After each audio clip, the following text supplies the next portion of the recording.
একদিন এই ঘর থেকে সবগুলো শক্তিশালী গরুকে লড়াই করার জন্য মাঠে ছেড়ে দেওয়া হয়। তখন সবগুলো গরু একজন আরেকজনের সাথে লড়াই শুরু করে দেয়, যা দেখার পর সেই গরুগুলোর মালিক সেখান থেকে সব থেকে শক্তিশালী গরুটাকে ন্যাশনাল ফাইটিং করার জন্য সিলেক্ট করে নেয়। এই জন্য সেই কালো গরুটা অনেক খুশি হয়ে শেষবারের মতো তার বাচ্চার সাথে দেখা করার জন্য চলে যায়। আর তার সেই বাচ্চাটার নাম ছিল জনি। কিন্তু জনি তার বাবার মতো লড়াই ঝগড়া একদমই পছন্দ করতো না। সে শুধুমাত্র ফুলদেরকে অনেক বেশি পছন্দ করত।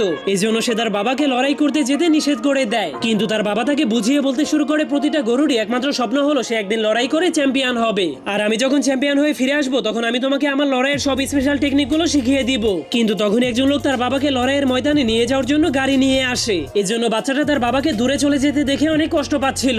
এরপর লোকটা গাড়িটাকে বন্ধ করে দিলে গাড়িটা তার বাবাকে নিয়ে শহরের দিকে চলে যায়। এই জন্য জনি প্রতিদিনই তার রুমের মধ্যে বসে বসে তার বাবার ফিরে আসার অপেক্ষা করতে শুরু করে। কিন্তু সে অনেকদিন ধরে অপেক্ষা করার পরেও তার বাবা আর ফিরে আসছিল না। তখনই হঠাৎ করে সে একটা গাড়ির আওয়াজ শুনতে পেয়ে অনেক খুশি হয়ে বাইরে চলে যায়। কিন্তু সে বাইরে গিয়ে দেখতে পায় যে